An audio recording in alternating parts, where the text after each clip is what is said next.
내 영을 부어주리라 라는 제목으로 하나님 말씀 증거하도록 하겠습니다.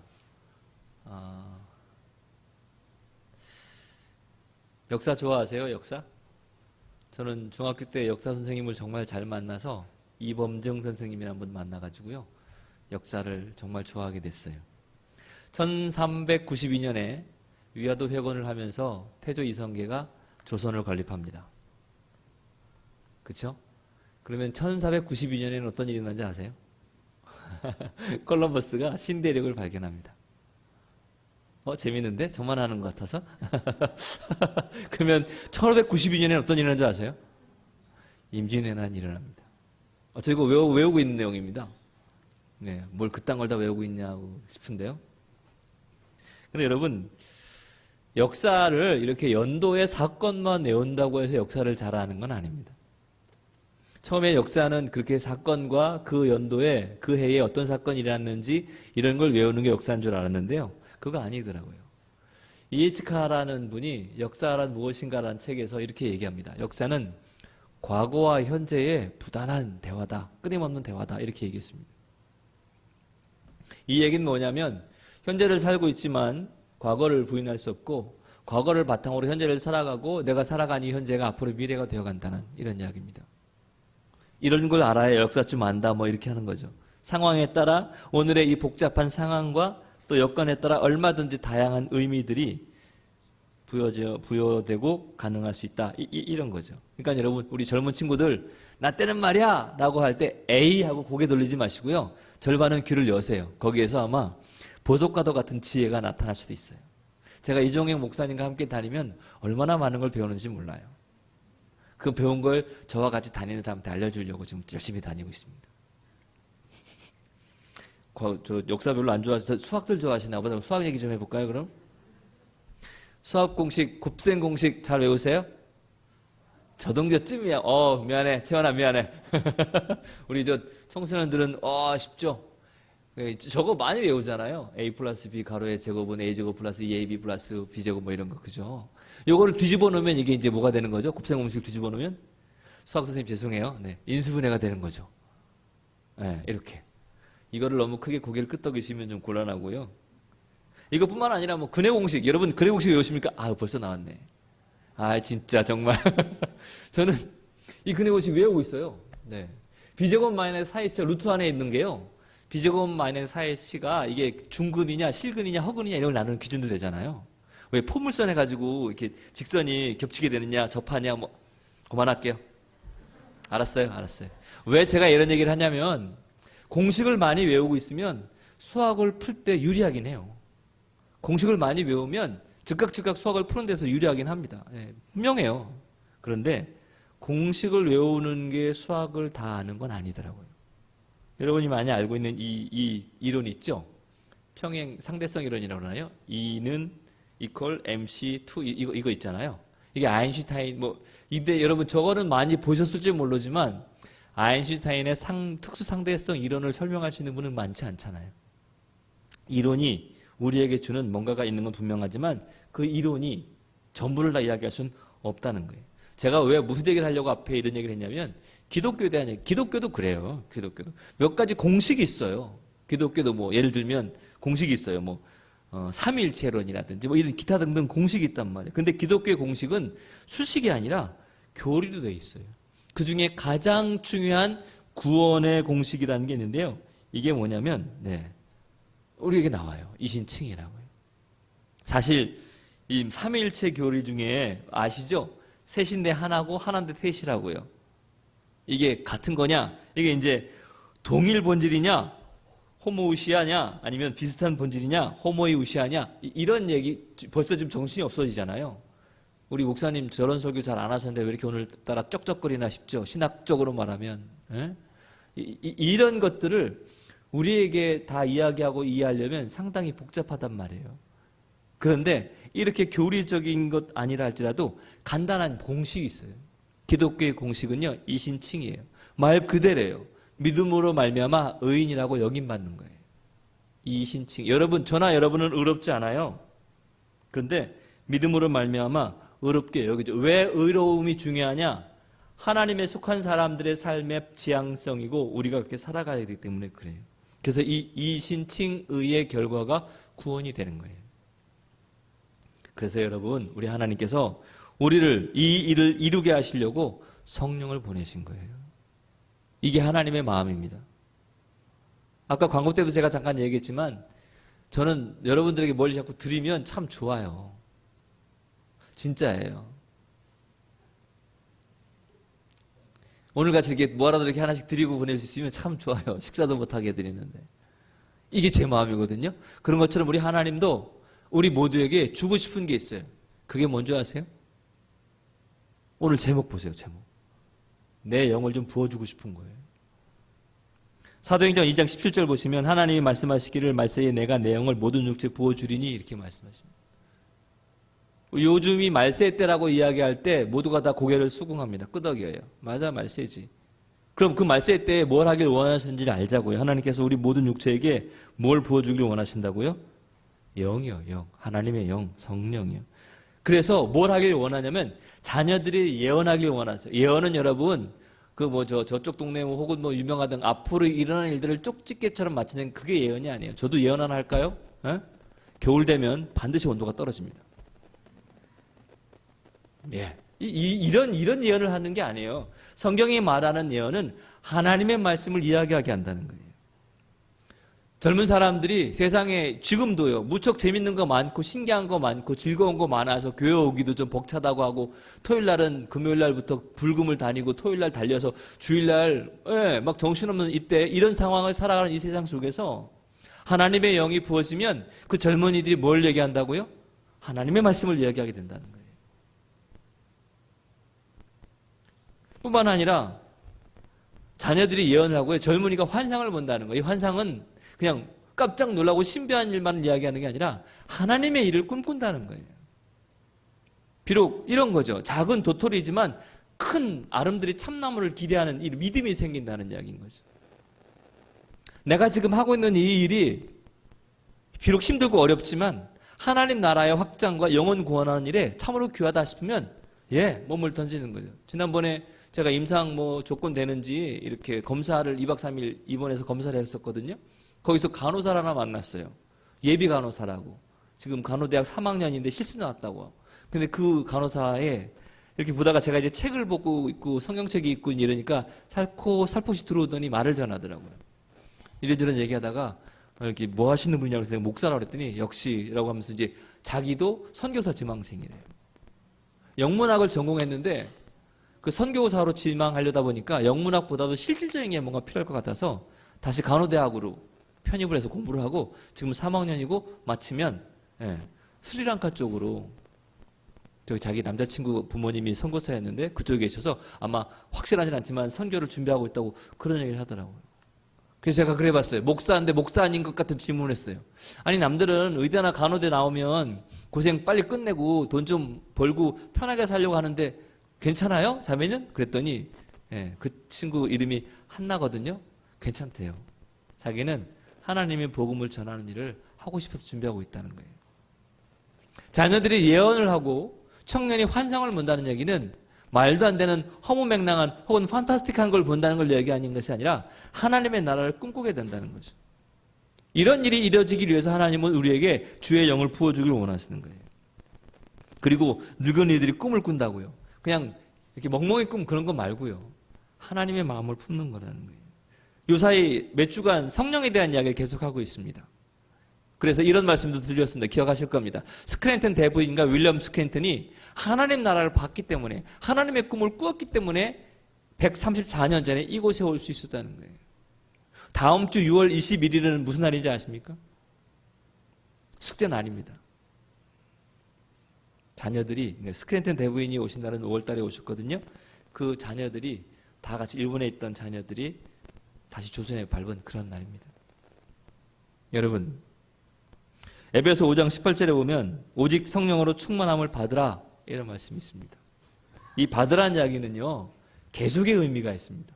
한 번 받고 끝나는 게 아니라 계속 받아야 한다는 거예요. 반복적으로 받으라는 말이죠. 그러니까 여러분, 우리는 매일 반복해서 성령의 충만함을 받도록 노력해야 하고 받아야 합니다. 어제의 성령 충만함 가지고 오늘 살면 안 됩니다. 오늘은 오늘의 성령 충만함으로 살아야 된다 이 말이에요.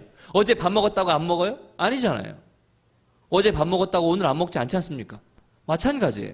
하나님의 영의 충만함을 어제 받은 것으로 울고 먹는 것이 아니라 오늘은 지금은 내게 필요한 걸 또 받아야 하는 거예요.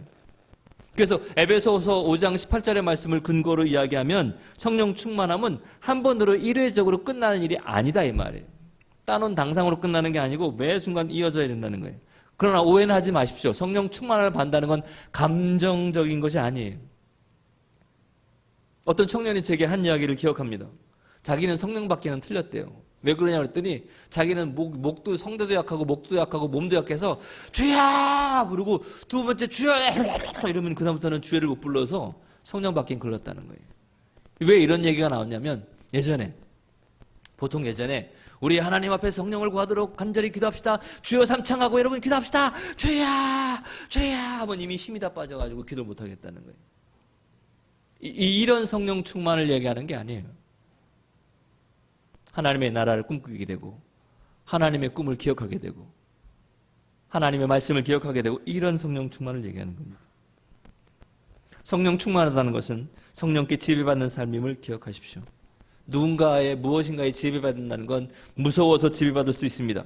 여러분 집에서처럼 이러면 애들이 텔레비를 끄든가 핸드폰을 내려놓는 이런 무서워서, 아니면 당위성, 너 학생이니까 공부해야 되잖아, 너 아빠니까 너 엄마니까 또 자식이니까 이래야 되잖아. 그러나 이런 게 아니라 하나님의 영이 우리 가운데 부어지면 기뻐함으로 감사함으로 자원하는 마음으로 서두에 이야기했던 그런 젊은이처럼 그런 일들을 행할 수 있다는 이야기입니다. 그래서 마치 성령 충만하다는 건 장작의 원리와 같습니다. 석탄의 원리와 같아요. 하나가 활활 타오르고 있더라도요, 그 하나만 뚝 떼어내면 불이 사그러듭니다. 하지만 잘 불이 붙지 않는 젖은 장작이라 할지라도 활활 타오르는 이런 장작불 더미에는 넣으면 연기는 좀 날지 몰라도 불이 붙습니다. 그러면 우리는 성령이 충만해지기 위해서 무엇을 해야 할까요? 오늘은 그 이야기 하려고 합니다. 다음 주까지 두 주에 걸쳐서 어떻게 하면 성령 충만할 수 있느냐에 대한 걸 성경을 근거로 이야기할 겁니다. 제 경험이 아니라 성경에 나와 있는 것을. 부디 이 귀한 기준들을 여러분 잡으시고 매 순간 성령의 지배를 받으시는 성령 충만한 역사가 저와 여러분 가운데 있기를 주의 이름으로 축원합니다. 진짜 아멘이시죠? 네, 입을 볼 수가 없어가지고 진짜 아멘 같아요. 눈은 저를 봐주십시오. 네, 눈은 저를 봐주시고요. 그 첫 번째가 뭐냐? 믿음으로 회개하고 세례를 받고 죄사함을 받으면 성령을 선물로 주신다고 하셨습니다. 사도행전 2장 38절 39절 보십시오. 베드로가 이르되 너희가 회개하여 각각 예수 그리스도의 이름으로 세례를 받고 죄사함을 받으라. 그리하면 성령의 선물을 받으리니. 잘 보십시오. 회개가 먼저입니다. 그 다음이 세례를 받는 거고요. 그러고 나서 내가 죄사함 받았구나라는 믿음의 확신이 있어야 합니다. 그러면 우리 가운데 성령이 임하는 거예요. 무슨 불판 위에 뭐가 고기가 지져지는 것 같은 그런 경험이 없는 것 같아도, 번개가 찌릿하고 내 머리끝에서 발끝까지 스쳐가는 느낌이 없을지라도, 만약에 여러분이 진심으로 믿음으로 회개하고 이 회개한 것을 증인들과 여러 성도들과 하나님 앞에 예수님의 이름으로 세례를 받으면, 그러면 여러분은 성령이 여러분 가운데 내주하는 겁니다. 할렐루야. 왜 여러분이 지금 확실하게 아멘을 못하냐면 내 삶을 내가 돌아봐도 성령 충만한 것 같지 않거든. 내 몸에 성령이 와 계신 것 같지 않거든. 그러니까 지금 확실하게 아멘을 못하신 거거든요. 믿음이 부족하거나 약할 수는 있으나 여러분 안에 믿음이 없진 않습니다. 믿음이 없으면 여기에 나와 앉아 계실 수가 없어요. 이걸 명심하십시오. 그러니까 우리는 뭘 해야 되느냐? 저는 행위론자는 아닙니다. 그러나 우리가 성령 충만함을 위해서, 오늘의 성령 충만함을 위해서 해야 될 일들이 분명히 있다는 걸 아셔야 된다는 얘기입니다. 죄를 회개하고 예수님을 주인으로 믿고 세례받고 그리고 죄사함을 받았다는 믿음의 확신이 있으면 성령을 선물로 받는다, 이 얘기입니다. 여러분 안에 있는 모든 죄들, 하나님의 방향과는 다른 모든 것들을 예수님의 이름으로 회개하십시오. 다른 누군가에게 고백하는 것이 아니라 예수님의 이름으로 하나님 앞에 회개하십시오. 진심으로 회개하고 감정적인 회개만이 아니라 삶을 돌이키십시오. 그래서 회개하고 삶을 돌이켜서 하나님이 기뻐하시는 방향으로 걸어가려고 한 발을 떼십시오. 그러면 그 다음 발이 조금 더 따라오기 쉽습니다. 목사님 제가 해봤는데 잘 안 돼요. 저는 왜 이렇게 똑같은 죄를 반복할까요? 똑같은 죄를 반복한다면 만약에 혹시라도 그렇다면 같은 회개를 또 하십시오. 그리고 조금 더 길게 회개하고 조금 더 깊이 하나님께 구하십시오. 하나님 내가 이 죄에서 벗어나게 해주십시오. 하나님 내가 이 죄를 범하지 않게 해주십시오. 하나님 나를 붙잡아 주십시오라고 조금 더 기도해 보십시오. 이거 봐 해도 안 돼 이렇게 떨어지지 말고 말이에요. 요한일서 1장 9절은 성경 분명히 얘기합니다. 만일 우리가 우리의 죄를 자백하면 저는 미쁘시고 의로우사 우리 죄를 사하시며 모든 불의에서 우리를 깨끗게 하실 것이요. 아멘. 우리가 예배 때마다 죄 고백에 공동 기도하는 이유가 무엇입니까? 우리가 성찬을 받기 전에 개인 침묵 기도를 하는 이유가 무엇입니까? 죄가 많으니까 나는 안 돼 라는 생각은 옳지 않습니다. 죄가 많으니까 나는 회개를 해야 해 라는 생각으로 가야 합니다. 성찬도 마찬가지이고 예배도 마찬가지입니다. 전도하다 보면 어떤 분은 그럽니다. 아니 목사님 저는 죄를 많이 지어서 교회 못 가요. 세상에. 그럼 손이 많이 더러우면 안 먹습니까? 손 씻고 먹잖아요. 우리의 죄를 회개하고 하나님 옆에 나와야죠. 부족한 거 모자란 거 알고 그대로 받아주신 분이 우리 하나님이십니다. 사도행전 2장 38절에 그 얘기입니다. 회개하여 각각 예수 그리스도 이름으로 세례를 받고 죄사함을 받으라. 여기서는 세 가지가 말하죠. 첫 번째가 회개입니다. 그리고 세례받고 죄사함을 얻으라는 거죠. 그래서 성령은 선물인 겁니다. 사랑하는 이화의 성도 여러분, 저는 여러분들이 성령으로 충만하길 바랍니다. 그러려면 죄의 자리 가운데 머물러 계시지 마세요. 무엇이 죄고 무엇가 죄가 아닌지는 제가 일일이 알려드리지 않아도 80% 이상은 아십니다. 여러분 스스로가. 아시잖아요. 네, 여러분이 아십니다. 80% 이상은. 그러면 그런 것들부터 먼저 하나님 앞에 회개하고 그 죄의 자리에서 돌이키십시오. 돌이키세요. 악어 머리에다가 머리를 집어넣고 하나님 악어가 내 머리를 물지 않게 도와주세요 라고 기도하기보다는 악어가 있는 곳에 안 가면 됩니다. 왜 우리의 연약함을 자꾸 시험하려고 합니까? 100%집니다. 여러분의 연약함을 시험하려고 하지 말고 성령의 능력을 체험하시길 주의 이름으로 축원합니다. 그래서 회개하시고 죄에 대해서 회개하고 어떤 죄를 어떻게 회개하는지는 제가 말씀을 안 드려도 여러분이 더 잘 아시잖아요. 여러분 안에 있는 죄 혹은 그 죄를 하나님 앞에 예수님의 이름으로 기도하고 회개하고 그리고 나서 세례 받으셨으면 더욱더 세례 받은 자의 삶을 살고 죄사함의 확신을 갖고 그렇게 할 때 성령을 선물로 준다. 이게 성경이 말하는 성령을 받는 성령 충만한 방법입니다. 부디 하나님의 은총으로 성령 충만하시길 다시 한번 주의 이름으로 축원합니다. 두 번째는 어떻게 하면 성령이 충만할 수 있느냐, 성령을 받을 수 있느냐, 기도할 때, 구할 때입니다. 누가복음 11장에 보면 이런 내용이 나옵니다. 13절부터 쭉 나오거든요. 긴 이야기를 제가 좀 드리자면 이런 얘기예요. 한 친구가 자려고 하는데 다른 친구가 찾아옵니다. 떡을 달라고 배고프다고. 그래서 자기 집이 없으니까 좀 넉넉히 사는 집에 갑니다. 근데 그 시간이 좀 늦은 시간이라 그 집도 이미 문을 닫았어요. 두드립니다. 먹을 걸 좀 달라고. 멀리서 벗이 와서 그러는데 먹을 걸 좀 달라고. 그랬더니 안에서 들려오는 소리가 야 내가 이미 아이들과 함께 잠자리에 누웠다. 그러니까 내 내일 줄게. 안 준다는 거 아니고 내일 줄 테니까 너 좀 기다려라. 내일 줄게. 이렇게 미룹니다. 못 준다고 그럽니다. 그래도 계속 두드립니다. 달라고.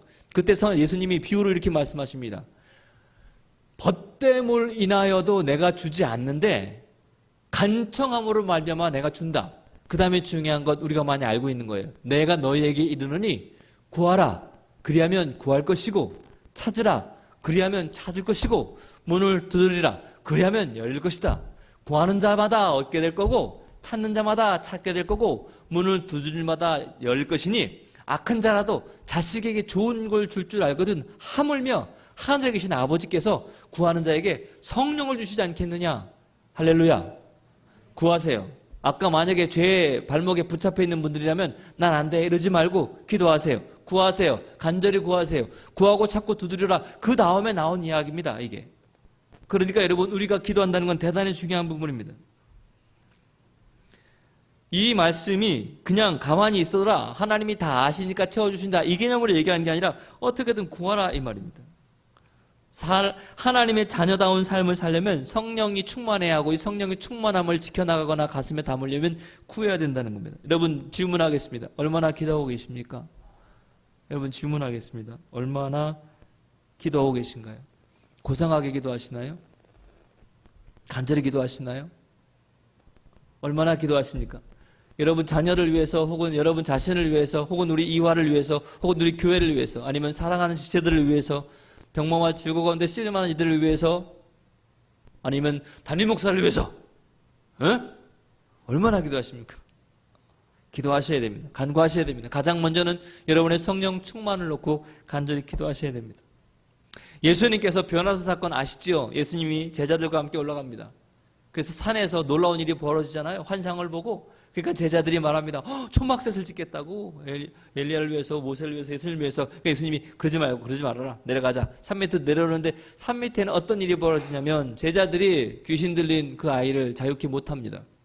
예수님이 와서 낫게 해줍니다. 제자들이 물어봐요. 어떻게 저희는 안 되죠? 분명히 전도 여행 갔을 때는 됐는데 왜 지금은 안 되죠? 그때 주님이 마가복음 9장 29절에 이렇게 말합니다. 이르시되 기도 외에 다른 것으로는 이런 종류가 나갈 수 없느니라. 기도할 때 하나님의 역사가 임한다는 겁니다. 할렐루야. 아멘. 아멘. 이제 말씀을 정리해 마치겠습니다. 놀라지도 않네요. 이제는 두 번째까지만 했는데. 명심하십시오.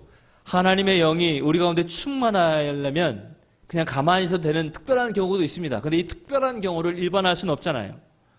그래서 성령이 충만하려면 성경을 보니까 회개하고 하나님에게 죄사함을 받아서 성령을 선물로 받는, 이게 첫 번째고요. 두 번째는 뭐냐? 구하시는 겁니다. 지금 코로나19 감염증 사태로 교회들마다 여러 명세를 어떻게 해야 되는지, 수련회는 가도 되는 건지 고민이 많습니다. 원래 5월 전에 다 장소, 저희는 너무 바삐 혹은 좋은 장소를 한다고 1월 달에 다 예약금까지 걸었거든요. 교회들마다 난립니다. 이걸 어떻게 해야 되는가. 근데 저는 그런 생각이 들었습니다.